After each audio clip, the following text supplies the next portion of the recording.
Hello everyone, welcome back to the Tent of Abraham. I'm Tamir Kreisman from Israel. This is Parashat Vayishlach.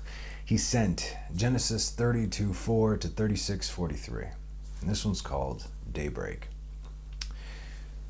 This is a long one. I don't know what happened. I'm sorry, but I had a lot to say. Anyway, let's get into it. When you're alone, do you believe that nobody's watching?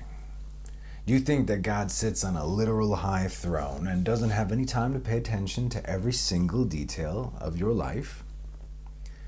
Not only does he literally have all the time in the world as the creator of time, it's all his anyway, but he places angels over and around every moment of every day, every aspect of creation, every blade of grass, but especially for you, to watch you as close as possible.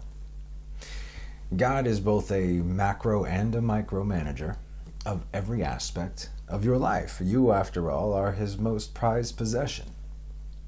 He doesn't need the angels he created, but he loves giving his creation the opportunity to partake in the governance of creation itself, thereby serving the master of the universe. It's like, yay, I get to do what God says.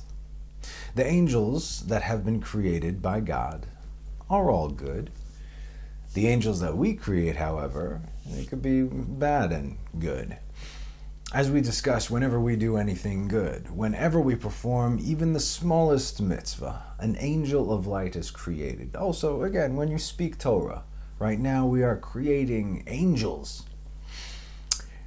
When we pass from this world, that angel, good or bad, it escorts us to the heavenly court and stands before God on our behalf and says, I am this person's this or that mitzvah.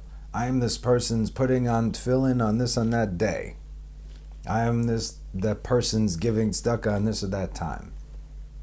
And on the flip side, of course, when we sin, when we do even the smallest thing, using foul language, give a mean look to someone, or even eat something without blessing God properly and then thanking him afterwards, we create a dark angel. Something that happened yesterday for me is a humbling experience. I have to share this with you.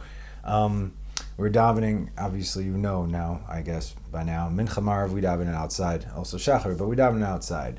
And you have to wear a mask, right? I sort of wear a pseudo mask. It's sort of like around my neck because, I just don't want to get fined. But over there on the other end was sitting a guy with a mask on his face and one of those those glass things on his face. So he was with gloves. I'm looking at the dude. I'm like, okay, some people are paranoid. Fine, like extra paranoid. And there was one other younger guy over there who also never joined our minyan, and he wasn't wearing a mask. I didn't even notice it because it's whatever. But then you see the guy with all the coverings. He turns to the other people and he's like, look, making the gestures to put on a mask. And he's making this poor guy who came for the first time feeling really uncomfortable. So I'm looking at this dude with all the coverings and all his paranoia, how he just singled somebody out and made him feel really uncomfortable. And hold on, don't just listen. And I'm staring at him. I'm giving him the evil eye. I'm like, this judgmental guy, who does he think he is? What am I doing, right? So what happens 2 minutes later? So they give him a mask, no problem. Then he asks the other people over there to pray for him because he is currently going through some sort of illness or a disease that he needs urgent prayer for. So in between Mincha Marav, a bunch of the dudes gather around and they said a special Tehillim for him and special brachot. You understand how I feel? I'm like, wait, so here's this guy judging that guy, which is not right, but now here's this guy judging that guy.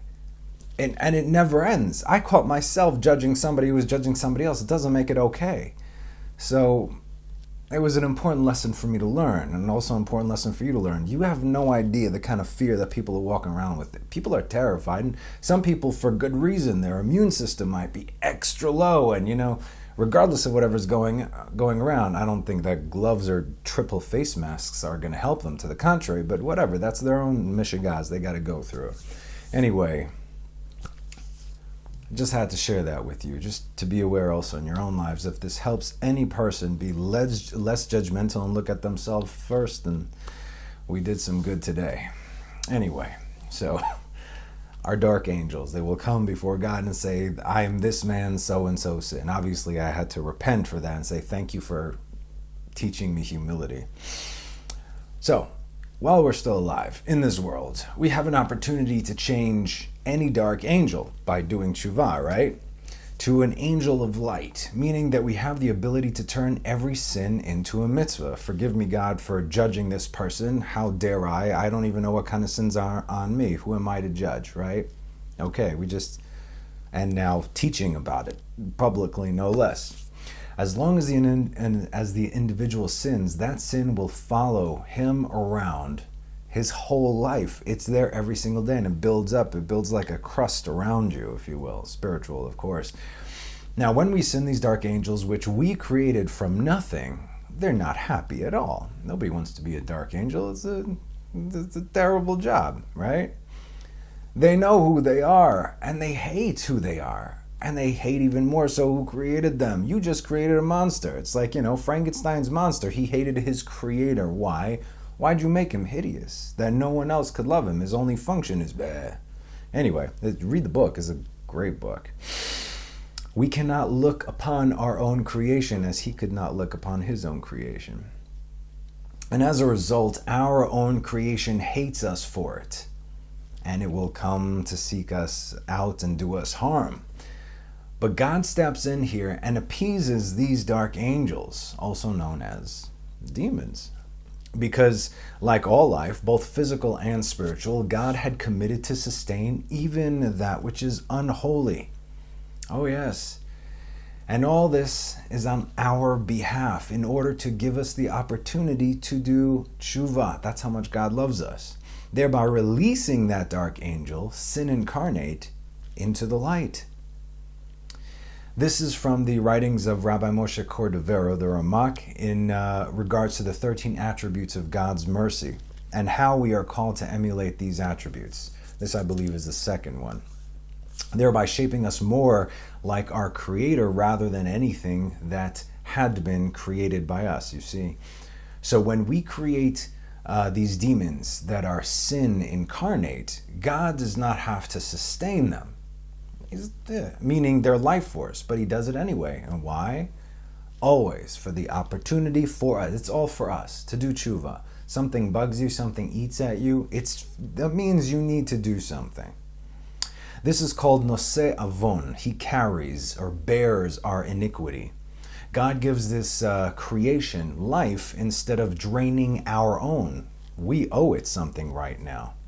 Because when we do tshuva, we turn that demon into an actual angel, where it will become a very, very powerful advocate for us during our most difficult hour. That's Judgment Day. This is also referenced in Pirkei Avot 4:11 that says, Rabbi Eliezer ben Yaakov omer, ha'oseh mitzvah achat, kone lo praklit echad, va'over avera achat kone lo kategor echad. Rabbi Eliezer ben Yaakov said, he who performs one commandment acquires for himself an advocate, and he who commits one transgression acquires for himself an accuser. Tshuva u'masim tovim katris bifnei hapuronut. Repentance and good deeds are a shield against punishment. רבי יוחנן הסנדלר אומר, כל כנסייה שהיא לשם שמיים, סופה להתקיים, ושאינה לשם שמיים, אין סופה להתקיים. Rabbi Yochanan Hasandlar said, every assembly which is for the sake of heaven will in the end endure, and every assembly which is not for the sake of heaven will not endure in the end. When God created man, he was the most beautiful, powerful, and glorious being to have ever been created because he emulated the Creator himself. God gave of his personal stuff to this. All the angels began to worship and bow down to him, to Adam, to man. This, of course, was by design. It wasn't really idolatry because God created the universe for man to govern. He's like, yeah, go ahead, do it. When man fell, though, He pulled down all the universe with him to a much lower state. I feel like I have to clarify this, okay? God is the creator of all things. Man was the governor of the world, okay? So in other words, he told everything what to do. That's how it was. No one ever said, okay, man is God, please. Anyway, the element of physicality came to be the only way that man could exist after he fell, right? In the lower state. However, we know now that there could never be any other way. Without free will, we are nothing, right? All this had to happen. Without working our way from the bottom to the top, from the bottom up, the angels might have very well have an understanding of the status reserved for us, right? They're like, wait a minute, why did you just give this guy? But once we start the climb, then they start to understand, right? What is man and all that jazz? But it is man who, through the limitations and handicap of this physical realm, should he rise above even by an inch, he does what no angel could ever do. And that is to ascend. Angels have their stations, right? They, back in the day, they said some things and God sent them here. And that's where they stayed. But the angels can't ascend. They are exactly where they are. We can ascend. And when this happens, while we are still here on earth, in this form, limitations and all, it is the angels who will bow to us like it was originally intended. This is why I can't stress this enough. Everything counts. Everything counts. Every thought counts. You can cleanse your thoughts. Again, it depends what your eyes keep focusing on and what you keep hearing. If you have to change your environment if you keep getting in those spaces. And that's your responsibility, of course. Jacob sent angels ahead of him to his brother Esav, to the land of Seir, the field of Edom. Vayishlach Yaakov malachim lefanav el Esav achiv arza Seir sede Edom. So let's begin with some context here. Who are these angels? Let's go back a few verses to the end of last week's Parsha. We're going to be bouncing today. Jacob finally rid himself of Lavon, but only for a couple hundred years or so. This family feud runs deep. We'll get to that. And Jacob went on his way, and angels of God met him. This is verse 2. Now let's start with Jacob going on his way. Ve'Yaakov alach ledarko, vayifgeu bo malachei Elohim. What do we learn is the true halacha, right? It's the Torah. Meaning that although Jacob spent 20 years in the darkest place on earth at that time, he was unblemished and unaffected by that place. Primarily by Lavon, whose name could not have been more ironic since his heart was black as pitch. Lavon went back to his dealings and Yaakov continued on his way, which is the ways of God. Now, did the angels of God meet him? Because the Hebrew says, Vayifgeu bo, they hit him, lifgoa, pega, right? But this doesn't mean that they physically hit him, but rather they ran into him, or rather, they ran to him. This is the same language from last week's Parsha, 28:11. He arrived at the place and lodged there. Vayifga bamakom vayelin sham kiva shemesh. He arrived at the place, bad translation, vayifga bamakom. He hit the spot. We discussed this last year, right? Do we recall last year's teaching? Recall it. He didn't arrive. He hit the spot. The spot of the Holy of Holies literally stopped him in his tracks. And the sun didn't just set naturally. It was in the middle of the day, about 12 o'clock noon, but God set it prematurely, specifically for the sake of Jacob and the message that he was about to receive. Also, again, in last year's teaching. And what was the message that Jacob received? God showed him all of creation until the end of time, how things worked. He showed him the levels of the worlds created as well, the 4 worlds. But again, there are so many opinions and teachings on this. Most of them are correct, of course, but it's not the focus on this class right now. Anyway, we already know that Jacob became personally familiar with many of the angels of God back then, right? He saw one of the commentaries is that Michael and Gabriel, when they went to destroy Sodom and Gomorrah, they sinned because they said mashchitim anachnu et ha'ir, and then they said God is mashchit et ha'ir. In other words, we are going to destroy, and then they said God is going to destroy. They did not destroy anything on their own merit. It was God who was coming to destroy. Because of that, they were grounded on earth for 186 years from Sodom and Gomorrah up until they were released back into heaven by Jacob's dream. So those are some of the angels going up when others were coming down. Again, many, many different interpretations of this. All are correct. Shivim panim laTorah. All the trouble that Jacob went through. It was what God showed him. He's like, listen, you're going to be going through all these troubles. You know exactly what you have to do. So all the troubles that he was going through his entire life, until the last 17 years of his life, where he was finally able to rest in the land of Goshen. This we're going to read in a few weeks' time. And Jacob went on his way, and the angels of God met him. Now, why did the angels indeed run to him, instead of running into him, run to him? Because they wanted to escort him. And why would an angel run to escort Jacob? Because he just completed one of his greatest trials, and that is surviving Lavon for 20 years while never losing his faith and his Torah, or compromising his morals or standards. Nothing. He was 100% honest. Sneaky, but honest. And so these angels of the Lord were humbled by this man and wished to escort and protect him until he arrived in the land of Canaan. And Jacob said, when he saw them, this is the camp of God. And he named that place Machanaim, which means two camps. ויאמר יעקב כאשר ראה מחנה אלוהים זה, ויקרא שם המקום ההוא מחניים. Not anyone could recognize an angel if they were standing right in front of him. Not even today. You have no idea who's standing in front of you. Very few could look upon an angel in their true form and survive, right? When Abraham saw them, he didn't see them in the real. He saw them through the spirit, through his mind's eye. When Lot saw the angels, and it said angels, he saw a little bit of a light emanating from their heads. He understood, sort of, because he still grew up in the tent of Abraham.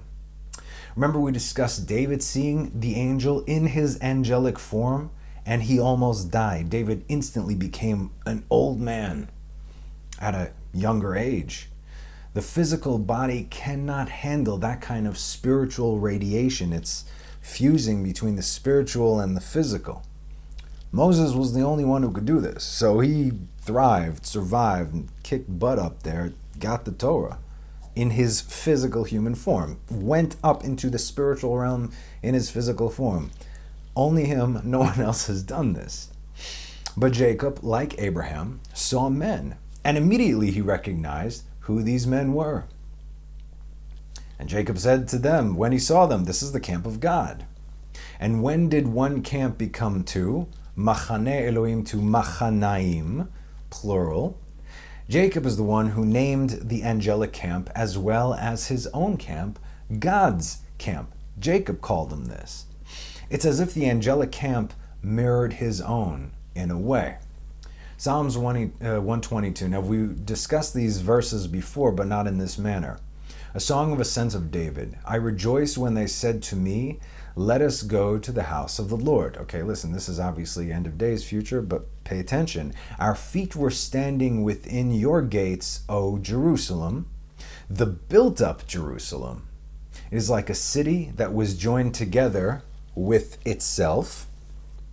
There ascended the tribes of God. Shesham alu shuvatim, shiftei Yah. Edut leIsrael, leodot l'shem Hashem. Testimony to Israel to give thanks to the name of the Lord. The built-up Jerusalem is not what we have today. It's not even close. In fact, just about everything that we know in Jerusalem is going to be completely crumbled and fall. Okay, it has to be torn down because the new Jerusalem's got to come here, right? If you want to build a new building and the foundation is completely rotten, what do? You gut the place. That's how it's done. So it's got to be done that way. So everything here that is built by man over here, it's got to fall in order for the ruins, the original ruins of Jerusalem, the untainted ruins of Jerusalem, have to rise from the ashes, right? And then this is where Jerusalem and the third temple is going to be built by Mashiach, while the temple from Jerusalem is going to ascend as we descend as we ascend. Meaning, the terrestrial Jerusalem, all the while celestial Jerusalem, will descend from high to join together with itself. But not only the city itself, what about the tribes? And just like we have the terrestrial tribes of Israel, we got the 12 tribes, we have the celestial tribes known as Shiftei Yah, the tribes of God. Got to read the verse again. Here, let's read how it says. Shesham alu shvatim, the tribes. Shiftei Yah. There's two of them. Yes, the tribes here belong to God, but there's Shvatim and Shiftei Yah. It's within the same context of celestial and terrestrial. And who are these Shiftei Yah? These are the tribes of God. And what do? Edut leIsrael. They're a testimony to Israel. And how are they going to be a testimony to Israel? Think about it. How can anyone deny who they are, whether you identify as Israel or not, or where they come from, let alone deny Israel altogether, when you have the celestial world uniting with the terrestrial world? You understand? There's no denying it at that point. Everybody's going to go exactly where they belong, no matter how much they want to belong to one side or the other. So Jacob greets these angels, some of which he recognized from the latter vision he received 20 years prior. And they all tell him that his brother Esav is coming to get him. And that he comes from Seir. Now we know this through the book of Jasher and many other midrashim. Otherwise, Jacob would think that Esav would be coming from Beersheba, because that's where he was when he left last, right? 20 years ago. Esav moved to Seir later on. He would not have known that. How else would he know that he was coming from Seir unless he was informed? And why was Esav coming now to get Jacob? For what reason? Chapter 32:1. And Lavon arose early in the morning, and he kissed his sons and daughters and blessed them. Now his sons, obviously we're not talking, his daughters, yes, but his sons, they went with him for a little bit. But he called his when there's the father in the house, that's why you'll see Yaakov saying, my father Abraham, even though he's his grandfather. It's a hierarchical line of respect. The oldest dude there is the father of the house. So he kissed his sons and his daughters, sons meaning the sons of Jacob and his daughters, and Lavan went and returned to his place. Vayelech vayeshev Lavan limkomo. Just like Jacob returned to his way, the way of God, Lavan returned to his place. Jacob's way is the light of God, and Lavan's way is the darkness. And what are the ways of darkness? The kiss that he gave his children, his daughters and his sons and his grandchildren, it was the kiss of death. Now let's read, because this is interesting, okay? And Jacob and Lavan offered sacrifice upon the mount. This is from the book of Jasher, Sefer Yashar. And Jacob and Lavan offered sacrifice upon the mount, and they ate there by the heap, and they tarried in the mount all night. And Lavan rose up early in the morning, and he wept with his daughters and kissed them, and he returned to his place. And he hastened, once they were like around the corner, and he hastened, and he sent his son Beor, who was 17 years old, with Abichoroth, the son of Uz, the son of Nachor, and with them were 10 men. So you got 13 guys going. But does the name Beor ring a bell? Who is Beor? Beor was the father of Bilam ben Beor, right? Making Lavan Bilam's grandfather. I told you, Family Feud. And if you thought Bilam was powerful, wait. And they hastened and went, and they passed on the road before Jacob. They flanked him and, kept on running ahead. And they came, he was traveling with all his peeps. It's a heavy camp over there. And they came by another road to the land of Seir. And they came unto Esav and said to him, thus saith thy brother and relative, thy mother's brother Lavon. See, brother, even though he's his uncle, but because of his mother. So this is how they spoke. Lavon, the son of Bethuel, saying, Hast thou heard what Jacob thy brother has done unto me, who first came to me naked and bare, and I went to meet him, and brought him into my house with honor, and I made him great, and I gave him 2 of my daughters for wives, and also 2 of my maids, and God blessed him on my account. This is obviously exactly the opposite of what had happened, in fact, even according to Lavon's own words. And he increased abundantly, and he had sons and daughters, and maids and servants, and maidservants. He also had an immense stock of flocks and herds, camels and asses, also silver and gold in abundance. And when he saw that his wealth increased, he left me whilst I went to shear my sheep, and he rose up and fled in secrecy. And he lifted his wives and children upon camels, and he led away all his cattle and property, which he acquired in my land, and he lifted up his countenance to go to his father Isaac to the land of Canaan. And he did not suffer me to kiss my daughters and their children, and he led my daughters as captives, taken by the sword, and he also stole my gods, and he fled. Because we know Rachel did that, right? And now I have left him in the mountain of the brook of Jabbok. Okay, you remember that name because we're gonna get to it. Him and all belonging to him, he lacketh nothing. Interesting choice of words, because we're gonna see in the Parsha too. If it be thy wish to go to him, go then, and there wilt thou find him, and thou canst do unto him as thy soul desireth. And Lavan's messengers came and told Esav all these things. All you have to do is say the right thing to the right person at the right time, and you can basically predict their behavior. Lavon was one of the most cunning people alive ever to have lived. This is what hey, I'm just telling you what happened, but this is where you can find him. Blessed be your household. And Esav heard all the words of Lavan's messengers, and his anger was greatly kindled against Jacob, and he remembered his hatred, and his anger burned with him. What Lavon didn't know what was going on, he knew everything that was going on. And Esav hastened and took his children and servants and the souls of his household, being 60 men, yada, yada, yada. And Esav divided the number, and then they went with all the heavy camps, around 400 people. Okay, we're going to skip all this stuff. But then, this is the interesting part. Okay? And Lavan's messengers departed from Esav, and they went to the land of Canaan. And they came to the house of Rebekah, the mother of Jacob and Esav. And they told her, saying, Behold, thy son Esav has gone against his brother Jacob with 400 men.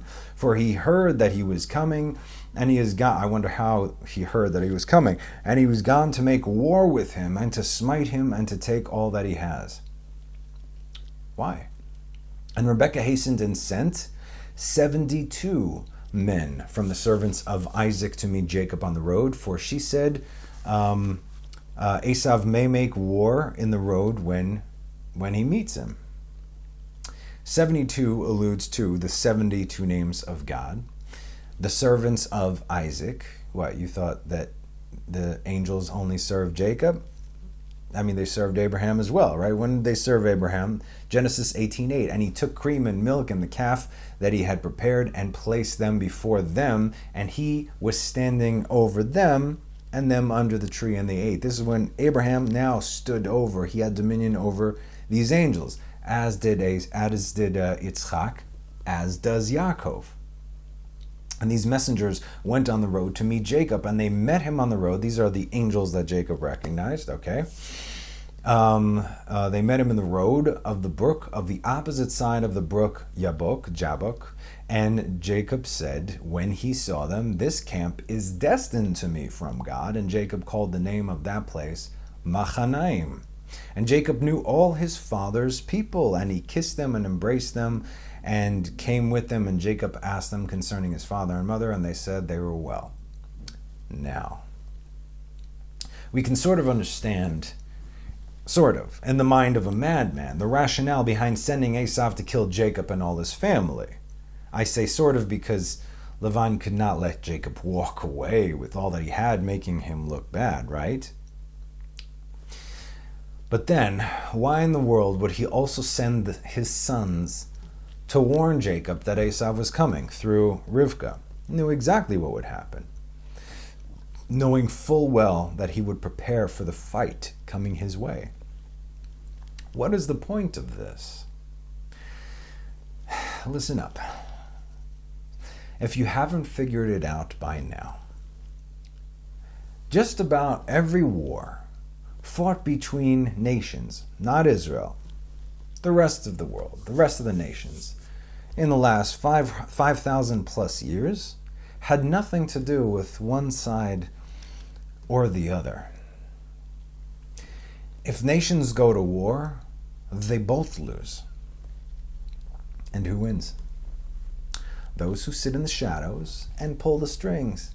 Yo, your brother, the one that, he's going to be there. You know what's happening. Your brother's, you might want to get on that. Don't you see? Anyway, the world cannot seem to stop falling for it. And you think wars or battles are only fought in the fields of battle? They are fought in Congress, political stages. It's fought in the Knesset here with stupid political parties. The Israeli Knesset is the dream of Amalek. You want to see Jews go at each other's throats? Yeah, it's disgusting. But it also happens all over the world. And you still think that it matters who wins. This is a joke. You don't get it. You still don't understand that everybody loses. It doesn't matter what happens. Everybody loses. You cannot trust politicians. They're all corrupt. That's why they're called politicians. And that means that someone by default is pulling their strings, right? Because all those politicians, with the purest of agendas, they were killed because they wouldn't play ball. Abraham Lincoln, Republican, free the slaves. Boom. Kennedy, Democrat, exposed the shadow government 3 days before. Boom. Sadat, president, Egypt, dared to make peace with Israel. Boom.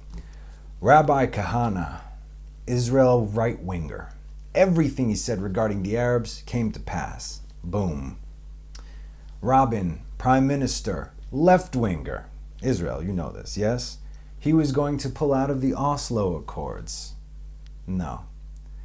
I got very mixed feelings about him, but we're not getting into that right now. In any case, Republican, Democrat, right-winger, left-winger, it does not matter.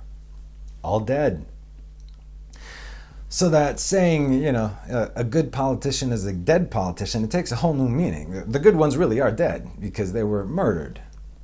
So if Jacob, who could not be taken out by Lavon, faces his bloodthirsty maniac of a brother, who is also the son of Isaac and Rivkah, hopefully they'll eventually kill each other, thereby leaving Lavon the dominant force in the world. Do you see? The same people who lurk in the shadows today have been doing it for thousands of years. Wars do not begin in the battlefield. That's where they end. They start right here, in our minds, in our hearts. They're motivated by fear, by anger, by hate. Did you hear what he said about your mother? And so on.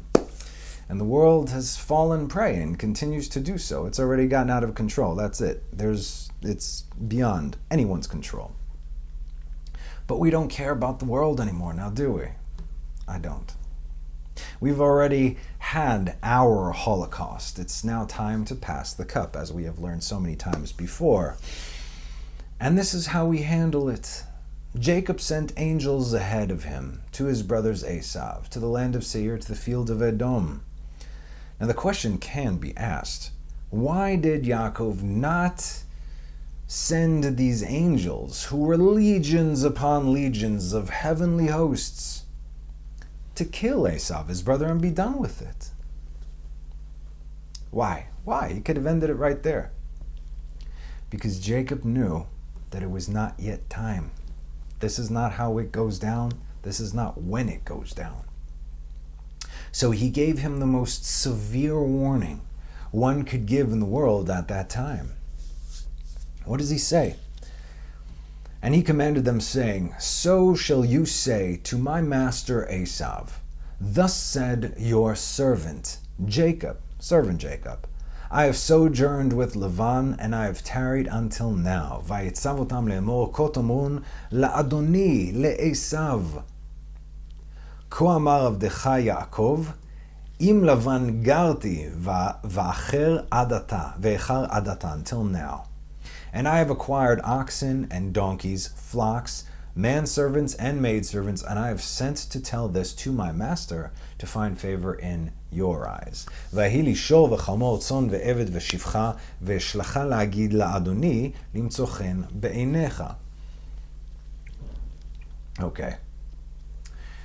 How is this a threat, you ask? It seems it's very subservient, right?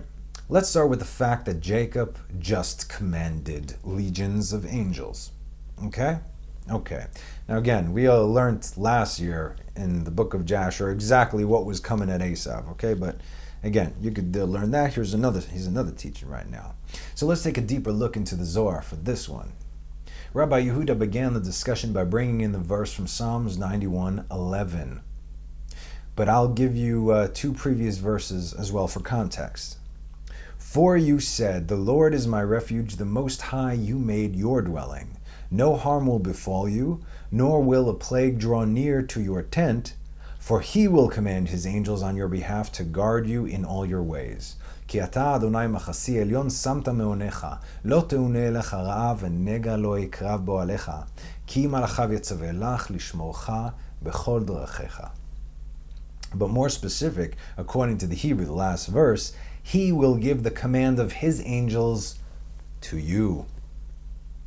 You know, when we say Tfilat HaDerech, for those who are unfamiliar, Tfilat HaDerech is whenever we leave, someone leaves their town, right? The borders of your town, you go to the next town or go on the road or something like that. He should say Tfilat HaDerech, which means the prayer, Tfilah Derech, of the way, of the road, or elegantly translated, the traveler's prayer.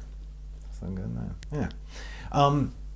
It's very short. It's like, just a couple of paragraphs over there. But in the end, we actually quote the verses right here in chapter 32.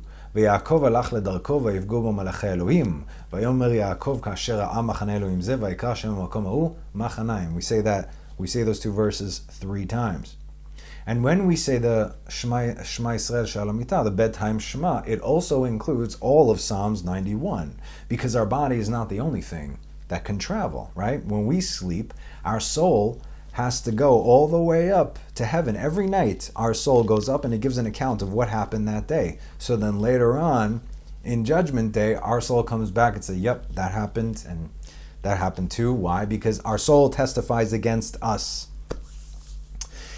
Anywho, so our soul has to go all the way up to heaven and then make it back safely to our body, hopefully, safely. And let me tell you, there are plenty of spiritual bandits along the way who would love nothing more than to hijack your soul. You come back, you ever get those dreams and whatnot? There's a whole nother thing, but it's a thing.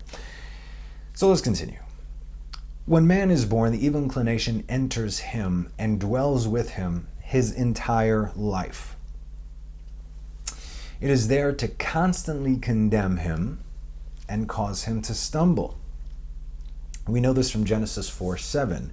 When God knew what was coming, right, he told Cain, Halo im tetiv set, ve'im lo tetiv, lafetach chatat rovetz, ve'elecha teshukato, ve'ata timshol bo. Is it not that if you, I don't know how it's translated here, Halotativ se'et, if you do good, se'et, you will be lifted. You will be lifted. Ve'im lotativ, if you do not do good, lafetach chatat rovetz. Lafetach is at the entrance. Chatat, chet, sin, rovetz, crouching in ambush, waiting for you. Ve'elecha teshukato, and it desires, teshukah is passion, desires you passionately. But you can rule over it. V'atatim sholbo. You will rule over it, it says. And what is this entrance? What is this entrance that he's talking about? Lafetach chadat rovetz. It is the entrance to the womb. right? The moment you breathe air, sin is crouching and it never leaves you. That's the whole point. Because if it did, that would cancel out free will. Meaning that chas v'shalom, God is not true to his word. That cannot be. And so, furthermore, King David said this in Psalms 51:5, "For I know my transgressions and my sin is ever before me. Ki pash'i ani edav v'chatati nigdi tamid is ever before me. I always see it before me." Sin causes transgression. When you transgress, it's in the past. You transgress, right? But sin is always with you, right in front of you, or as David put it, ever before me. Now, the only way to deal with sin is through purification. As we well know, we got dirty. Now we got to take a bath, and we don't like it. And only God can do this. This is why when we turn 13, bar mitzvah, we become the age of mitzvah. And so with the responsibility of Torah also comes something positive to balance out the negative. Up until we're 13 years old, we are our father's responsibility. Whatever sins we commit, it goes on our fathers. And I said this before, when I was bar mitzvah, as every son goes to be bar mitzvah, his father goes up, by the Torah and says, what does he say? I forgot what he says. Drawing a blank right now. Baruch sheptarani me'onsho shel zeh. Blessed is he who has rid me of the penalty of this one. Because now everything is on me. Now, and so we get the responsibility of Torah. Along with that, we get the good inclination as well. In other words, now we start gaining our things as well. And yes, just like they depict in cartoons, you have the good one on your right shoulder and the evil one on your left shoulder. The thing is, once you make a decision, they both have to work together and submit to your will. They can't, you're the one that decides how to use these two angels. So when you choose good and submit your evil inclination, your evil inclination must protect you, especially when you do good. So when Lavon left outside of the borders of Israel, he had to go through all that stuff alone. Right? Jacob had to go through all this stuff alone after Lavon left him. And the moment he departed from him, what happened? He was joined with the Shekhinah. Now check this out. David goes on in Psalms 34:8 and he says this, "The angel of the Lord is stationed around those who fear him, and he saved them. Choneh malach Hashem saviv le'ere'av vayechaltzem." How could a single angel become a camp surrounding him? Our sages bring the verse for comparison in Exodus 3:2. Vayera malach Hashem elav bilebat ha'esh mitoch hasneh. The angel of the Lord appeared to him in a flame of fire from within the thorn bush. Right? Moses. This was in the form of a non-consuming fire. And this is the Shekhinah, as we've learned before. For this encounter of the burning bush, Moses united with the Shekhinah, and they actually became one. It says that since that moment, Moses never knew his wife, because he was essentially married to the Shekhinah. And with Jacob, as he left the darkness, the Shekhinah joined with him. And as a result of this union, armies of angels, of the angels of the Lord, would come and surround and protect him from all sides. And that's how a person can actually command angels, through the Shekhinah that inhabits them. You see? I mean, it doesn't happen to everybody, but our patriarchs definitely. Jacob sent angels ahead of him to his brother Esav to the land of Seir, to the field of Edom, and he commanded them, saying, "So shall you say to my master Esav, thus said your servant Jacob, I have sojourned with Lavon, and I have tarried until now." Why is Jacob placing himself as a servant? And don't worry, we'll get to the threats part. Why is Jacob placing himself as a servant? Because he's going to activate the blessings from his father only at the end of days, not now. It's like, I didn't say when, but I got it, but not now. So I'm still your servant, sort of, okay? So don't worry, brother. I'm not planning on seizing my firstborn rights just yet. In the meantime, enjoy this world, because it's all you got. I'm more into the next world, into the world to come. That wasn't the threat, okay, but this is. I have sojourned with Lavon, and I have tarried until now. In that time in the world, it was known that no one, and I mean no one, could escape the clutches of Lavon the Aramite, okay, the Arami. He was the most powerful sorcerer and wizard in the world at the time. Father of Beor, grandfather of Bilam. Bilam was the most powerful at his day, but Bilam paled in comparison to his grandfather Lavon. The Zohar says that he was absolutely the greatest practitioner of sorcery and wizardry, and yet he could not overcome Jacob, who he attempted to annihilate in many different ways. As we read in the book of Deuteronomy, what every man of Israel has to say when they make aliyah to the Temple Mount and they present their offerings, the first fruits, to the priest, right? It was a declaration that they must speak out loud. So Deuteronomy 26:5. Ve'anita ve'amarta lifnei Hashem Elohecha arami oved avi va'ered mitzrayma va'egar sham b'matei me'at ve'isham legoy gadol atzum v'rav. And you shall call out and say before the Lord your God, an Aramean sought to destroy my father, Lavon, my father Jacob, right? And he went down to Egypt, Jacob did, and he sojourned there with a small number of people, 70 or 69 plus God, and there he became a great, mighty, numerous nation. These are the declarations that we have to say. In other words, this actually happened. He tried to destroy Jacob. So you see, he wasn't scamming him, he wasn't tricking him, he wasn't ripping him off. I mean, he tried to do all these things. He was trying to kill Jacob. Why was he trying to kill Jacob? Jacob, at that point, was the most powerful man in the world, spiritually speaking. He's like, I'm going to take you out because you're in my way. Maybe I'll take some of that power too. That's why. Jacob is down, Esav is down, I get it all. Yep, keep fighting them wars, kids. And he taught Bilam everything he knew. Lavon was the most feared man in the world. Yes, even more so than Esav. Because Esav could kill you with his, he's the most feared, bloodthirsty warrior. But this guy says one word and you cease to exist. That's the thing. That was his power. He'd kill you with the word. He commanded the powers of darkness. Do you know what a person has to go through in order to command the powers of darkness? I mean, they're still doing it until this very day. Use your imagination here, okay? If one possessed by the Shekhinah may command angels, and so if one is possessed by darkness itself, they may command demons. Don't ever forget where true power lies. The voice is the voice of Jacob, but the hands are the hands of Esav. This has always been our strength and will always be our strength. And there are those who understand this and use it for their benefit. I'm talking about on the other side.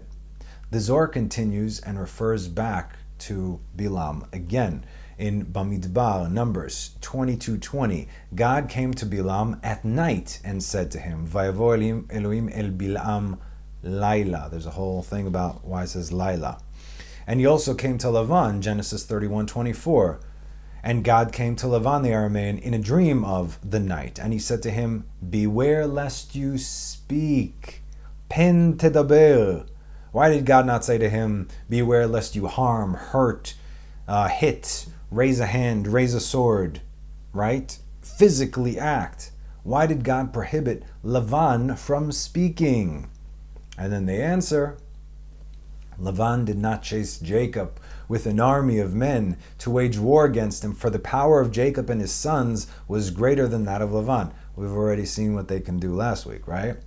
But he chased him to kill him with his mouth and destroy everything. If Jacob dies, chas v'shalom, world is done, because the whole purpose of creation was for Jacob, Israel, Bereshit Yisrael. We've discussed this. As it's written, an Aramean wanted to destroy my father. Speak not. Shut up. And that is another reason why we are called to speak of this loud before the Kohen and before God.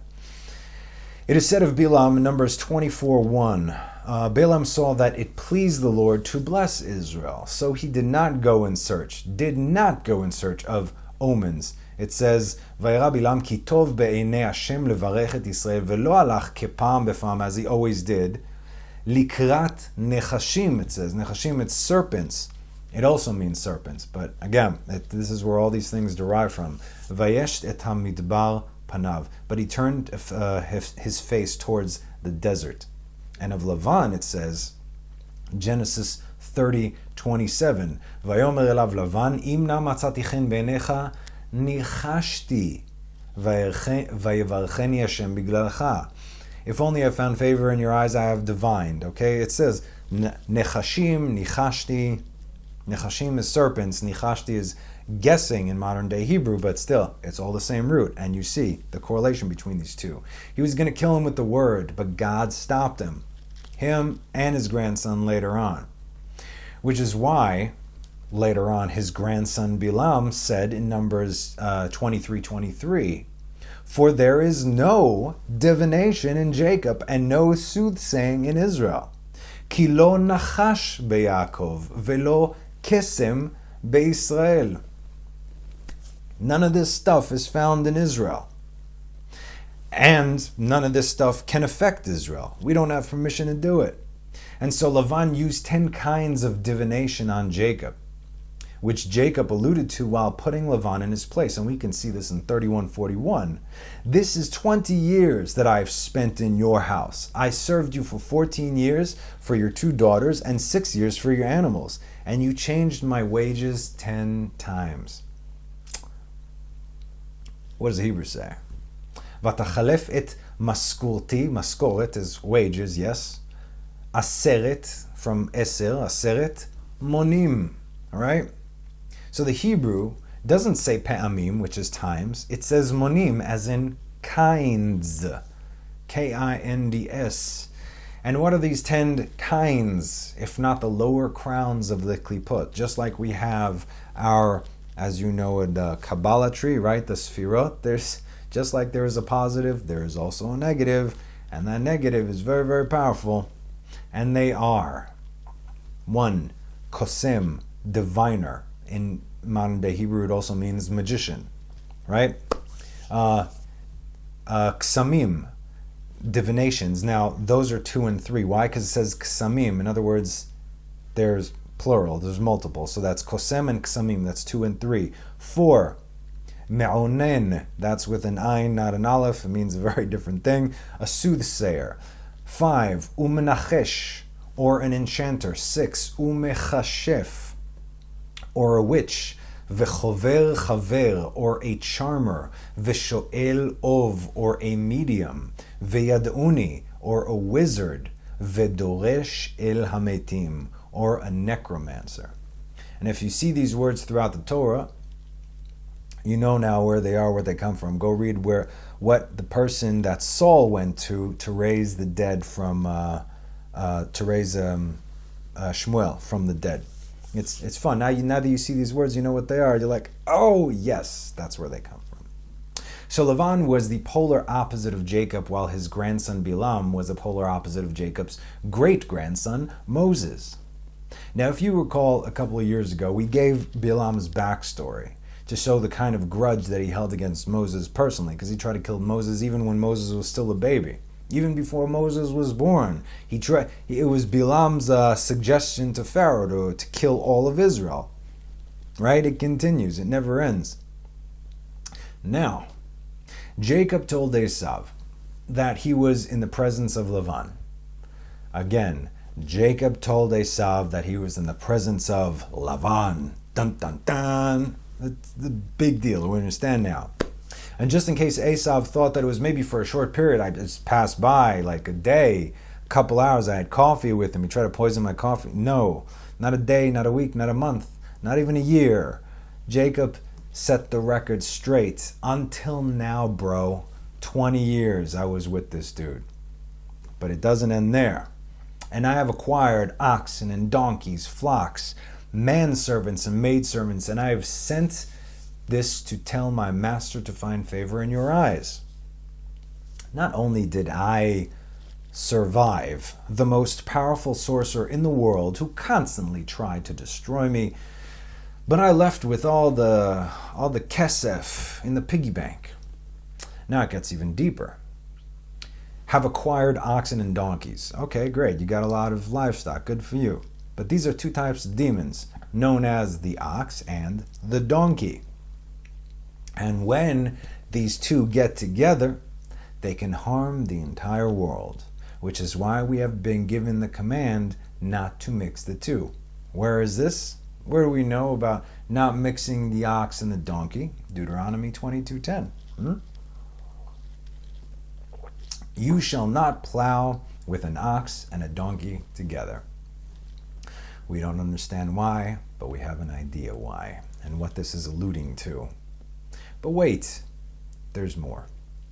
Flocks, manservants, and maidservants. These are lower crowns of the klipot. These are all hints over here. They are referred to as the firstborn of cattle, the firstborn of the captives, and the firstborn of the maidservants. So not only did Jacob live with the most dangerous man alive for 20 years, not only did he leave a very, very wealthy man, not only did he marry his 2 daughters and take 2 more maidservants, but he also subdued demons and has mastery over the lower crowns, i.e. the dark forces. He doesn't have to wield it in order to have mastery over it. You understand? And so now, Esav, come at me, bro. See what he was doing over there? As you can imagine, when Esav heard this, he himself became terrified of Jacob, just as much as Jacob was terrified of him. But why? Why was Jacob terrified of Esav, especially after everything that he's been through, everything that we just said, and even more so, when he was surrounded on all sides by God's angels? Why was he afraid of his brother? Well, I can tell you this. Both Yaakov and Esav were afraid of the same thing. Singular thing, not mirroring this. They were afraid of the same thing. And that is that they were both afraid that Jacob would kill Esav. If Esav would indeed come at Jacob, his wives, his kids, he would have no choice but to absolutely kill Esav. But like we discussed, why didn't he just send the angels to do it? Because it was not the right time. The rectification of the world still needed to take place. A lot of work had to be done. Darkness had to fall, which we're going to see soon. And Esav, Edom, was and is a key player in the end of days. Welcome to that time. Which is why Esav didn't touch him. Because truly the more powerful one bowed down to him, right? To the less. Wait a minute, he can destroy me, but he's bowing down to me? That's almost guaranteed to not have a fight. I'm at your service. Okay. Well, all right then. Thereby exuding tremendous amounts of humility by doing so, thereby making Jacob more powerful than ever before. This should be a lesson to us, okay? Well, we are more powerful than another individual, okay? Be it physically, mentally, whatever. Lower yourself, okay? Yeah, great, you could take them, but so what? Lower yourself. It means nothing in this world. Remember, God watches all the time. You are always being tested. And that was something that Esav was not going to mess with. And we see later on that he actually doesn't. But a few more things have to happen between now and then, don't they? Don't worry, we're going to get into that. But there's one more reason that Yaakov told Esav that he was with Lavon for the past 20 years. As far as Esav goes, this should really have hit home. When Yaakov and Esav were born, they had a task that was equally important. Both of them equally important. Yaakov had to do a tikkun of the right side, the light side, while Esav had to do a tikkun of the left side, of the dark side. They were twins after all, the light and the dark. And a tikkun has to happen from both sides. That's why you have twin brothers, right? But Esav forewent his responsibilities. I want none of it. You take it. That's one. But not only did he forego his responsibilities and not fix the left side, but he completely submitted to it. He completely submitted to his bloodlust, to the dark side, to the bad parts of Gevurah. This is Esav. This is Edom. This is the Western world today. And do you know how powerful Esav was? Again, he was the son of Isaac, the grandson of Abraham. Direct bloodline. He shared a womb with Jacob, and Jacob was woe. Some say that Esav was even more powerful than Jacob because of what he was destined, but what he was instructed to go through, and yet he forewent that. While his brother Yaakov now had to do a tikkun for both sides, all the while warring with his brother until the end of time. You understand? He's doing his brother's job while fighting his brother, or fighting off his brother, rather. And this is what he was informing Esav of his stay with Lavon. Why would a complete tzaddik have any business whatsoever sojourning, okay? Like we said, not a 20-minute cup of coffee, let alone a 20-year stint with Lavon, the forces of darkness. Why would he go there? For the very reason that Jacob was created, to extract the holy sparks, the netzotzot kedusha, even from darkness itself, wherever darkness may be. Again, at the end of the day, it all resided in Esav. And this would be the first allusion to this, right? He's doing Esav's job. If you're not going to go into the darkness and take those out, I will.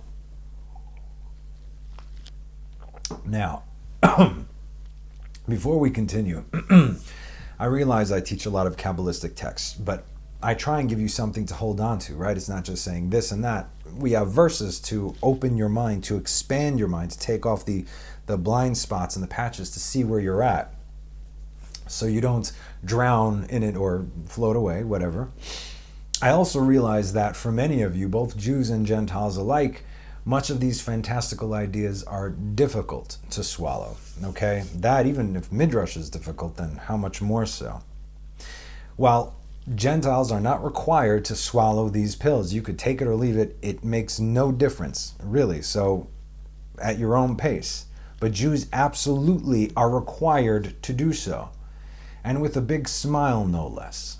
So before we continue, because we're going to reveal some more hidden things here, there's something that I need to share with you. In the book Sha'ar HaGilgulim, the Gate of Reincarnation by Rabbi Yitzchak Luria, also known as, the Ari HaKadosh, the Holy Lion, I found a correspondence between the Ari and the reason he was brought to this world, which is his pupil, Rabbi Chaim Vital. Here's their correspondence, right? Now I'm just going to get to the point here. Rabbi Chaim Vital asked the Ari whose soul he possesses, right? Because in other words, who is the original soul that you are reincarnated from? Because we go through many incarnations, and the parts that come back are the parts that need a tikkun. Okay? So the Ari did not tell him who he was originally, but what he did tell him were several of his incarnations, or in reincarnations, in great detail. Your name was this and this. You lived during this and that time. You did this and this and that, and then you were reincarnated in this and this and so on. He told him his identities and the reasoning that he was reincarnated.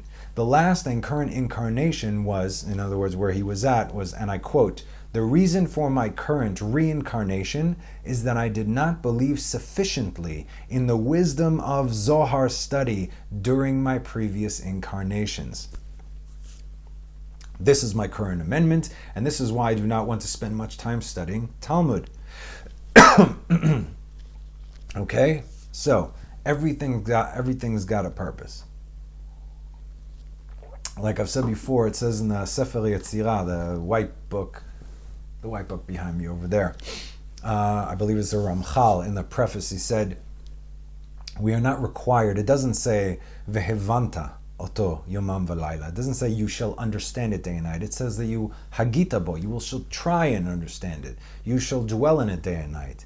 Im yavin, yavin. If he understands, he will understand. Ve'im lo yavin. And if he will not understand, Adain yakabel et scharo. You will still receive merit for attempting to understand. Like we said, it is when you try to understand Torah, it's laborsome. It'll knock you out. It's a great brain workout too.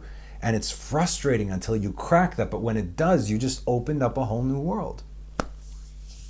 So, I'm just going to leave this there, okay? Take it how you will. Now let's continue. I put that out there. Once the angels return, they inform Jacob of what's to come. And when I say what's to come, I mean Jacob sees in the end of days what is exactly to come. When the Sitra Achra, the other side, we'll call it, the Sitra Achra incarnate is marching at you and wants a war, you have to use every bit of wisdom you have in order to prevent that without looking weak, of course. You had to do this perfectly. So what's the first thing any wise man should be doing in times of trouble? What do? War is coming at you. What do? You grab your gun, you barricade yourself. And Jacob said, "Oh God of my father." See, he started with Abraham. "My father Abraham, and God of my father Isaac, the Lord who said to me, return to your land and to your birthplace, and I will do good to you." He prays. That's what you always do in every situation. I don't care what it is. Make that a habit, especially now, because that is the only thing. Listen to me. That is the only thing that will save you. That is the only redeeming anything that you do. Before you make a move, speak to the man in charge. And then we see him send very specific numbers of specific animals and fruits in a specific order, no less. This is a whole study within itself. We're not getting into that. One thing I will tell you about that, but in a minute. But we already know that Jacob understood exactly how this world worked, right? He understood exactly what God placed where and how to use that for his own advantage, not to manipulate it. Again, because this is according to God, not man. He used God's system, basically, to make things go his way. This within itself is indicative of the end of days, as we have found ourselves having to depart from so many of our brothers and sisters over the last 2,000 years of exile. Send this to appease, right? This is to appease the Sitra Achra, to enable those that are left to fulfill the task at hand. We are all one, essentially. Those who gave their lives, those who remain, those who did this, those who did that. No one is more important. Everyone is vital, okay? We cannot do this without everyone, okay? Until this very day, Jacob was focused. He knew all he had done would indeed, sending of those animals right now in that order, and the fruits and vegetables, would indeed appease the physical incarnation of the Satan himself. He knew this. Again, I say, the physical incarnation of the Satan himself. He knew this because then he was able to sleep. Or was he? Verse 22, so the gift passed on before him, and he lodged that night in the camp. Now you notice that mincha, I read it in Hebrew, v'tavo hamincha al panav, v'hulan balayla hahu b'machane. Mincha, machane.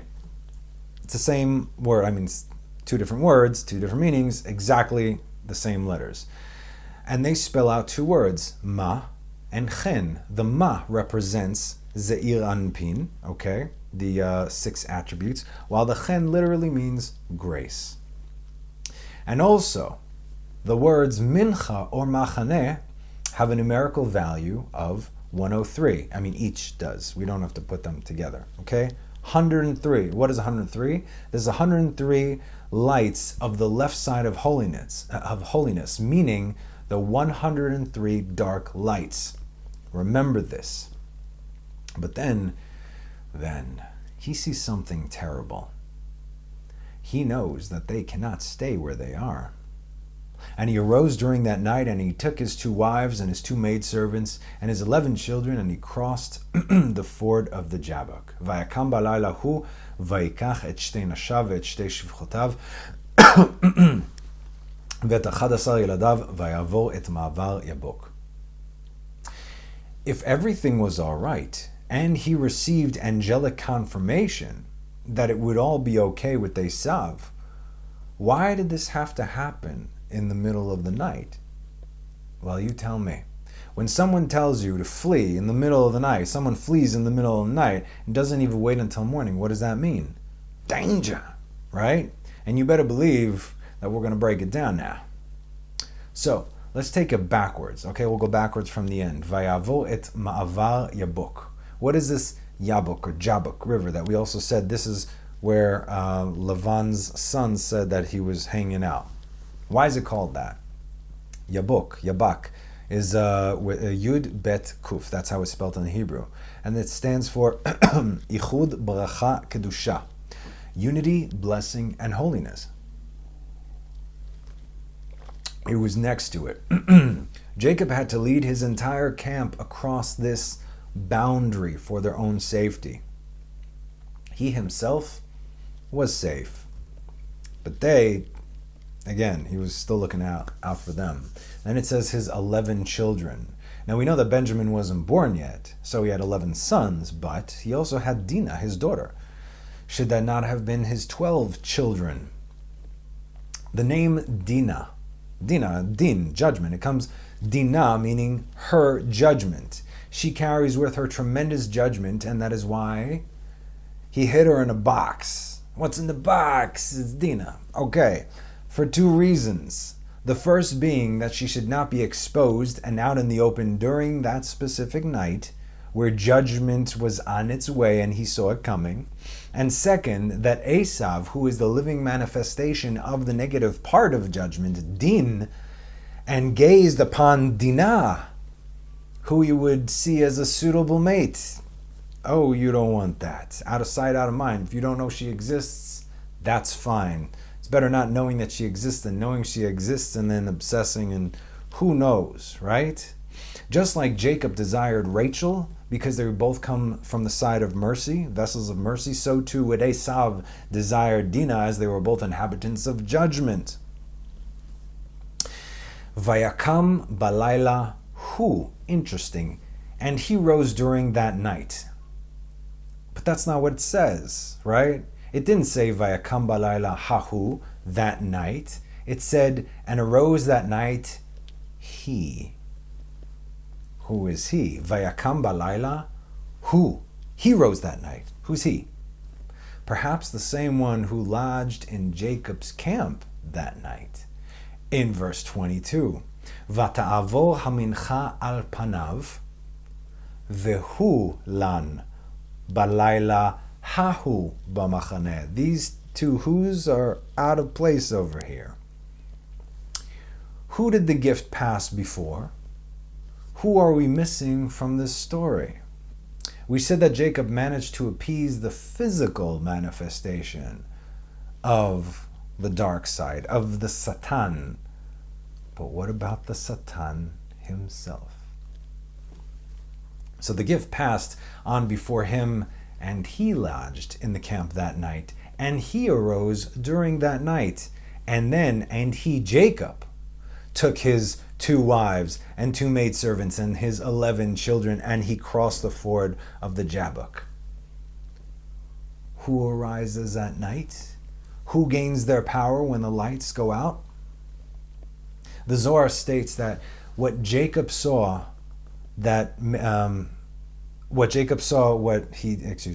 Zohar states what Jacob saw that made him do what he did. Share that with you now. Sorry about that.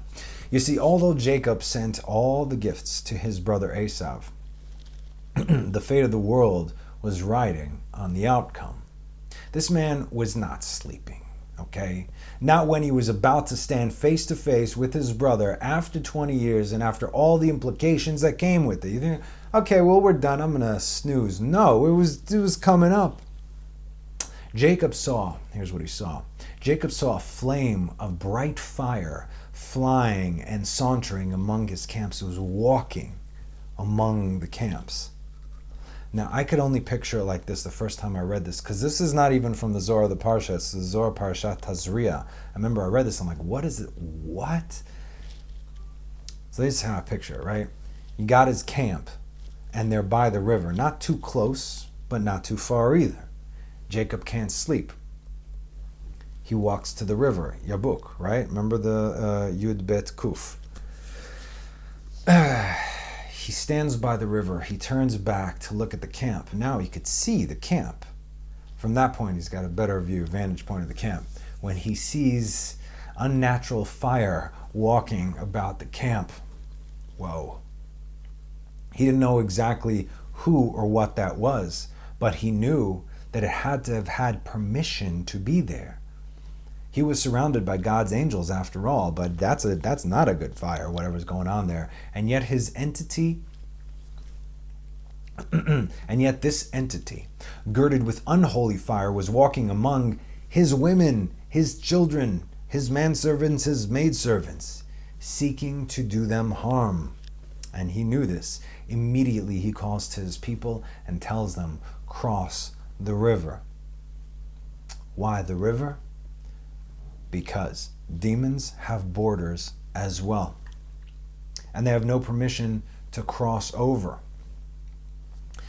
Do you remember the name of the river and what it meant? Yud Bet Kuf, Yichud Bracha Kedusha, unity, blessing, and holiness. He understood what that river was. He's like, uh-oh, we're on the wrong side. Whatever was there, that was its territory. It was given permission. But if they crossed, they could be safe.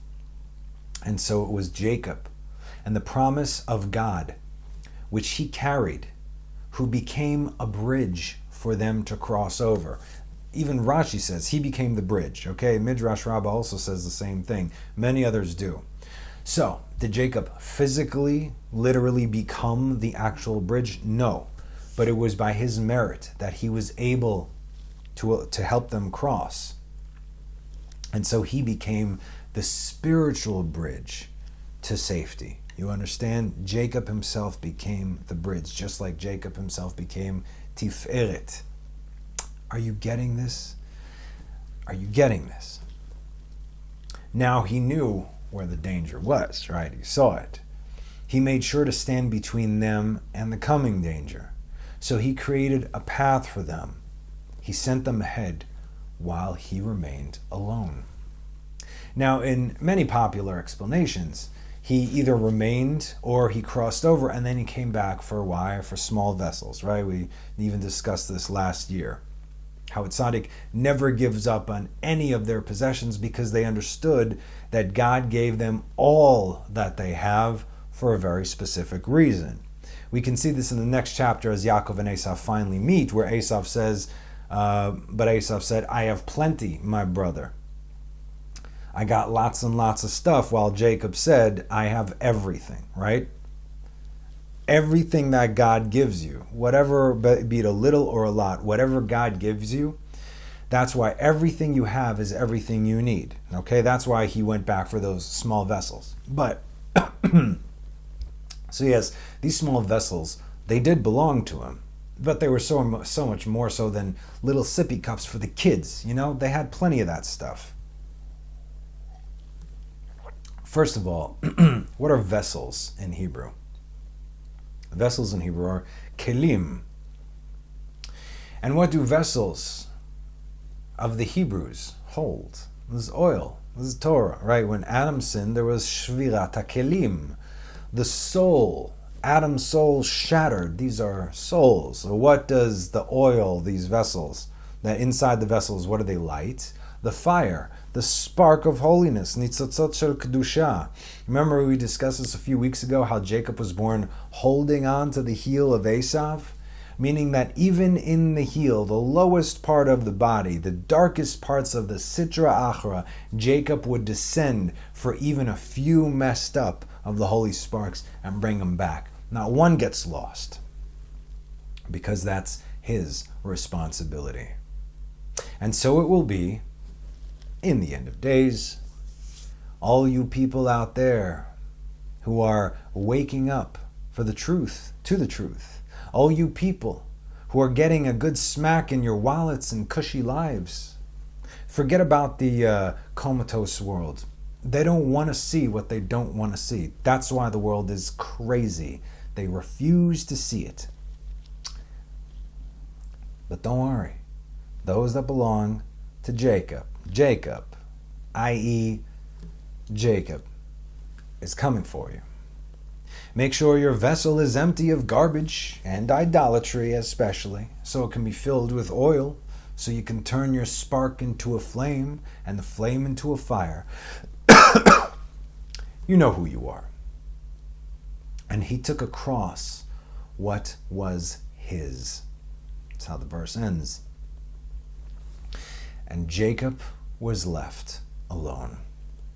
And a man wrestled with him until the break of dawn. Alone means alone. The angels crossed over with the camp. Look after them. There's something I need to do. Me. Vayavik. Okay? Why did he go alone? He had no backup except his merits. And he knew that what he had was good enough. And he had no idea who he was about to face. Vayavik. Esav's angel saw what Jacob sent Esav. He was there in the camp. He saw what was sent. He knew exactly who he was and what job he has to play. You think I'm talking about Satan? You think he's just going to take it lying down? That's not his job. His job is to fight you tooth and nail till the very end. Vayavik comes from the word avak, which has the same numerical value of the words mincha, right? Offering, as well as machaneh, camp. 103. Esav's ministering angel was the great Satan himself, and he came at Jacob with his avak, 103 powers of unholiness, darkness, against Jacob's 103 powers, kochot, of holiness, light. And this is why they were going head to head, light versus dark, and the dust, the powers, they rose all the way up beneath the throne of glory. And neither backed off, yielded, or gave in. Everything was at stake. The Samach Mem held nothing back here. He came from the aspect of judgment. The nighttime was when he was at his peak strength. That's his domain. The nighttime is the right time. When Jacob defended from the aspect of truth and chesed, although Jacob is at a disadvantage here, because not only was the Satan has home court advantage, if you will, right? Not only was it night, but he was also alone and in the adversary's territory, and still the Satan could not prevail. Check this out. And God made the two luminaries, the great luminary to rule the day and the lesser luminary to rule the night and the stars. And God placed them in the expanse of the heavens to shed light upon the earth, and to rule over day and over the night, and to separate between the light and between the darkness. And God saw that it was good. And it was evening, and it was morning. Yom Revi, fourth day. So it's pretty clear, I think, but the word for luminaries is hameorot. It's missing a vav. And what does the letter vav represent? It's mercy, right? It's the ties of the tefillin. It's the connection. It's the conduit between heaven and earth. And so the Zohar states that because the light diminishes itself, especially the light of the moon, which was created by default imperfect, this leaves room for the spirits, demons, storm winds, devils, and all of the spirits of defilement to exercise sway. They all come to hover about the world and to seduce men. They occupy deserted places and infertile lands and desert wastelands, and they are all from the side of defilement. There's another reason why Bnei Israel had to go 40 years into this specific desert wasteland, okay? We're going to learn all about snakes and scorpions. The spirit of defilement comes from the corrupt serpent, who is she who shall not be named. You see, she was the serpent, and the Samech Mem was riding upon her. they became one in the Garden of Eden. So now there's no difference between them. When you say this, it's that and it's the other. And then they, how shall we say, entered Eve. Yeah, it was like that. And then so did Adam. And we've been fighting back ever since. And then Cain was born, and Abel. If you read about that, it's very, very interesting. Most people don't want to think about it, but hey, it's the truth. So if a man or woman wish to defile themselves, they have all the assistance in the world as they call into them that very serpent. And just like the Shekhinah who inhabits a man calls to her all the armies surrounding that person, so too the serpent who inhabits a man or a woman calls to her all the armies of demons to surround them as well. When a man strives to be purified, however, the spirit of defilement is subdued and loses its sway over him. And that's when, is going back to Psalms 91, verse 10, no harm will befall you, nor a plague draw near to your tent. Lo teune lecha ra'a, venega lo yikrav bo alecha. Ra'a, harm, that's what's her name, and nega, a plague, are the armies of demons, the legions of demons. Now, Rabbi Elazar said, man has been warned not to venture out alone at night, especially when the moon was created lacking, i.e. without the Vav. It has been explained that the spirit of defilement, an evil spirit, governs at that time. He asks, and who is this evil spirit? And he answers, it is the evil serpent. And the plague is the rider of the serpent. He who rides on the serpent, the Samech Mem. Thus, evil and plague are as one. See, he might command the demons, but she commands him. Yeah.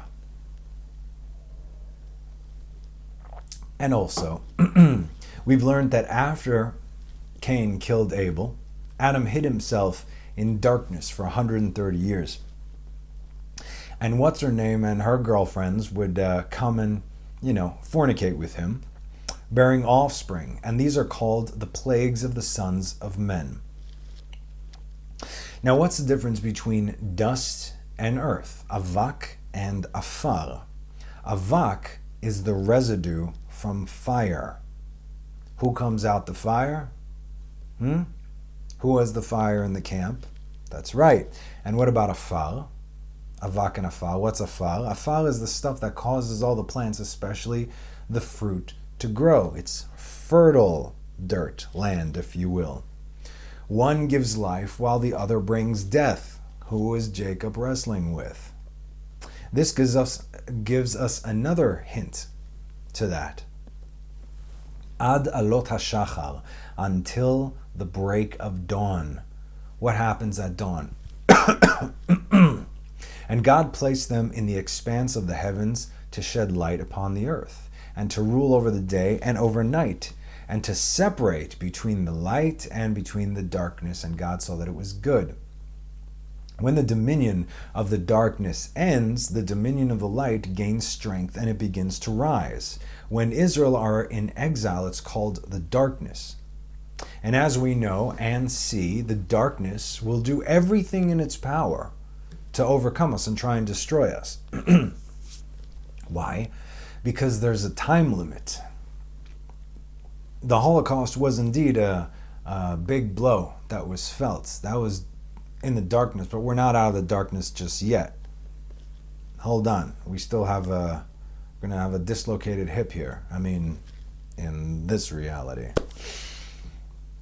We hope that it was its last ditch effort, but by the way things are looking right now, you got to be a fool to think that that's it, right?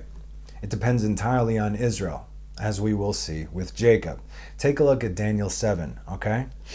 Daniel 7, starting at 25. And he will speak words against the Most High. Who is this? The guy Jacob's wrestling. And he will oppress the high holy ones, and he will think to change the times and the law, and they will be delivered into his hand until a time, 2 times, and half a time. And the judgment shall be established, and they will remove his dominion to be destroyed and annihilated until the end. Whose dominion is in the world right now? And the kingdom and the dominion and the greatness of the kingdoms under all the heavens will be given to the people of the high holy ones. Its kingdom is a perpetual kingdom, and all dominions will serve and obey it. This is God's kingdom right here. And that's the 70 nations led by Edom, which also means that Israel cannot be part of this organization anymore, of the nations united. When he saw that he could not prevail against him, he touched his socket of his hip, and the socket of Jacob's hip became dislocated as he wrestled with him. So here's your last-ditch effort. You know when you get into a fight and your adrenaline is going, you can get punched and kicked in the face or around your body, wherever, and you won't feel a thing because your adrenaline is going, right? Then when the fight's over, all of a sudden you're like, oh, what happened, right? So, anybody? No? Okay. It happens. Jacob did not even feel this because his adrenaline was the Torah and the mitzvot. That was his merits, okay? We're still expecting a big last-ditch effort, boom, okay? And the only way that we're going to be able to be protected from it, you will be affected by it briefly, as we will see, but the way to be protected from it is Torah and mitzvot, and also work on your midot. If you don't know Torah and mitzvot, become a better person to yourself, to God, to other people. Shir HaShirim, Song of Solomon, Song of Songs 6:10 says, "Who is this who looks forth like the dawn, fair as the moon, clear as the sun, awesome as bannered legions? Mizot hanishkafa kamo shachar, yafa kalvana, baraka chama, ayuma kanidgalot." This is the redemption process in one verse, as we are seeing it in our play out in our parsha. Hanishkafa kamo shachar, mizot hanishkafa kamo shachar, looks forth like dawn. Now, as we know, it's always darkest before the dawn. It's a great line, cliche as hell, but it's a great line. It's always darkest before the dawn. This is true, okay? The word for dawn is shachar. Shachar comes from the word shachol, black. Yafa kalvana, fair as the moon. Levana, moon actually means white. The moonlight shines brighter than that of the darkness before dawn, right? It's the moon that lights up the darkness over there. Baraka chama, we're going higher. Next, baraka chama. Chama is cham, hot, but it also means the sun. Clear as the sun. There's no hiding now. It creeps and creeps and creeps. And then before you know it, boom! Ayuma kanidgalot. Awesome as bannered legions, right? You watch the sun go up, everything, it's like dark, you can't make anything out. You just see silhouettes of people or whatever. Then things get brighter and brighter. Before you know it, once that sun peaks up, boom, it just hits the world with light. This is the redemption process. The sun's about to crack. It has arrived. You see, when dawn comes, the minister of Esav gains full strength and then burns out. Dawn, in other words, right before the sun is about to peak, that's when it gets darkest. It is darkest before dawn. When it gets darkest, that's when, everything I got right now, because in 2 seconds, I'm done. We're about 2 seconds away. And he, the angel, said, "Let me go, for the day breaks." But he, Jacob, said, "I will not let you go unless you have blessed me." All night, Jacob didn't know exactly who he was fighting. He didn't come in the form of an angel. He came in the form of a man. It says Ish, right? Just like Abraham saw Anashim, people, men. But he was powerful. Powerful enough that Jacob could not beat him, but he also couldn't beat Jacob. He knew he was demonic, and he knew he was extremely powerful. One of the strengths of the Samech Mem is to gaze upon a person and at a person, right? You know that, what's his name? Ghost Rider, right? Marvel's Ghost Rider is like a skeleton in flames type of figure. One of his powers is that he gazes at you into your soul and he can kill you from fear, right? Where'd they get it from? Anyway, if man looks back, he can die from fear of looking the Satan right in his face, which was a little helping hand from God, but it was also a miracle. Jacob could not see his face all night. He tried to look at him.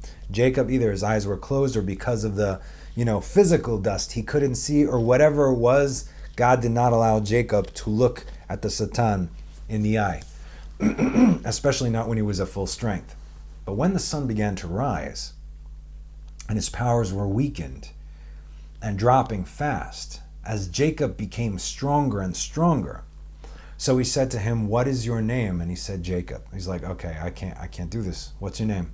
Here we go. Just let's get this over with."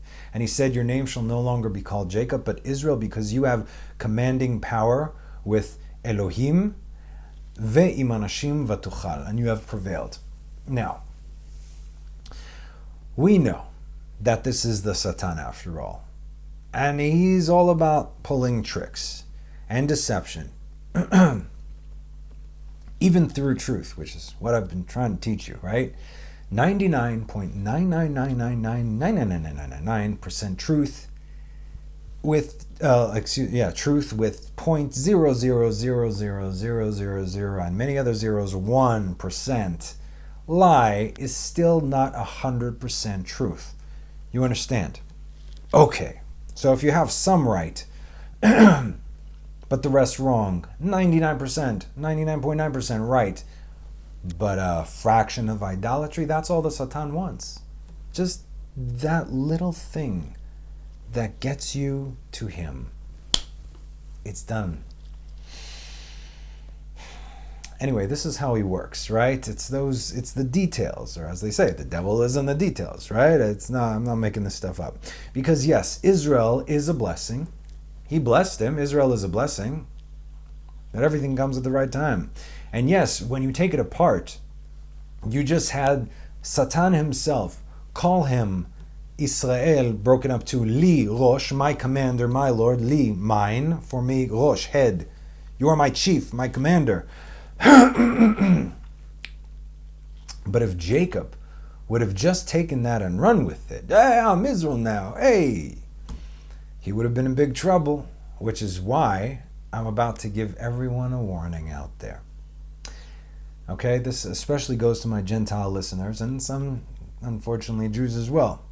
And I say this humbly, okay, because I know many of you call yourselves Israel. Again, you know where I come from. Call yourselves, I'm Israel, I'm spiritual Israel, or whatever. There's no such thing as spiritual. Israel is spiritual. The actual Israel is spiritual Israel. But if that's the case, please don't forget who named you. It's the Satan, okay? This is the proper blessing because it comes from God. Chapter 35, later on.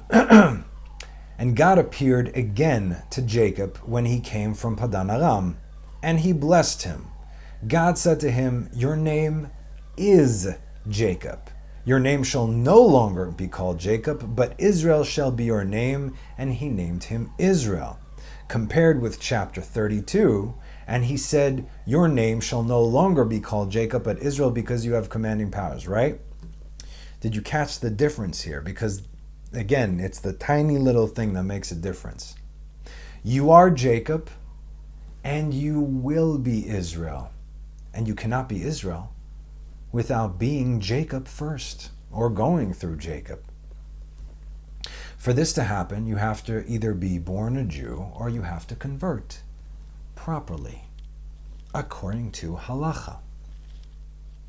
But if you don't think that's necessary, and what God said doesn't hold just now, then by all means, you do you. You've been warned. Again, And he said, "Your name shall no longer be called Jacob, but Israel, because you have commanding power with Elohim, God, and with men, and you have prevailed." Meaning angels and men. Who are the men? Lavon and Esav. Hold on, I'm going to address what's coming up next right now. And Jacob asked and said, "Now tell me your name." And he said, "Why is it that you ask my name?"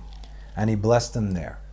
Now the Samech Mem absolutely did not want to give Jacob his name, because he was ashamed that a mortal could subdue him. He's got to go back, and the rest of the angels will be like, yeah, how'd that go, huh? But Jacob still was not letting him go. And that's where he looked at his face, right? And that's when Jacob was startled and released his hold, because he just saw the face of Elohim. We will see this, right? Now, some of you will take the text as granted, as is, and some of you might have questions still as to the identity of this man that he is fighting. So let's clear that one up as well, and then it'll also substantiate the point that I just made. And Jacob named the place Peniel, right? Peniel. Because he said, Ki ra'iti Elohim panim el panim vatinatzel nafshi. I saw Elohim face to face and my soul was saved. Okay, I can understand how this can be confusing, especially if you read it in English, and especially if you have no background, and especially if you are given preconceived notions and people tell you what to believe. So again, let's open up our Torah and understand truly what this is. Please, if you would, turn to the book of Judges, chapter 13, and this is the story of Samson. I'm going to read a few verses so you get the point. Just please listen and pay attention. Okay, this is when the angel of the Lord is speaking to his parents and saying, hey, you're going to have a kid. They first said to the wife, she goes, calls her husband, and then they're having these conversations. And Manoach said to the angel of the Lord, let us take you in now and prepare you a kid goat. And the angel of the Lord said to Manoach, if you take me in, I will not eat of your bread. And if you will make a burnt offering, you must offer it to the Lord. Okay? No one ever allows anyone to sacrifice anything to them but to God. Ever. Because that would be idolatry. For Manoach did not know that he was an angel of the Lord. And Manoach said to the angel of the Lord, what is your name? That when your word will come, we may do you honor. And the angel of the Lord said to him, why do you presently ask for my name, since it is hidden? And Manoach took the kid goat and the meal offering and offered it up upon the rock to the Lord. And the angel did wondrously, and Manoach and his wife looked on. And it was when the flame went up from upon the altar towards heaven, and the angel of the Lord ascended in the flame of the altar. And Manoach and his wife looked on, and they fell on their faces to the ground. And the angel of the Lord did not continue to appear to Manoach and to his wife. Then Manoach knew that he was an angel of the Lord. And Manoach said to his wife, we shall surely die because we have seen God. And in case there's any question, let's read the Hebrew. Vayoma Manoach el ishto mot namut ki Elohim ra'inu. I humbly place this before you. Please, for your own sakes, stop the foolishness. And the sun rose for him when he passed Penuel, and he was limping on his thigh. Because when the sun comes, it'll burn the wicked and heal the righteous. So he was only limping for a short while, right? Micah 3, and you shall return and discern between the righteous and the wicked, between him who serves God and him who does not serve him. Just that little thing. If you think it's someone else, wow, wow, wow. For lo, the sun comes, glowing like a furnace, and all the audacious sinners and all the perpetrators of wickedness will be stubble. And the sun that comes shall burn them up, so that it will leave them neither root nor branch, says the Lord of hosts. And the Son of Mercy shall rise, with healing in its wings, for you who fear my name. Then will you go forth and be fat as fatted calves. As Jacob was limping off into the sunrise, the sun was healing him of his wounds and of his limp, because afterwards he would limp no more. Nevertheless, therefore the children of Israel may not eat the displaced tendon which is on the socket of the hip until this day, for he touched the socket of Jacob's hip in the hip of the sinew. Now it was his left hip, and that represents Hod. That's a whole nother teaching. Also in the Sfirot, that was his only way in. All right, but another time. Anything that filth touches, the children of Israel do not touch. Let the nations do, let the nations eat. We are not of them. We are not governed by he who governs them.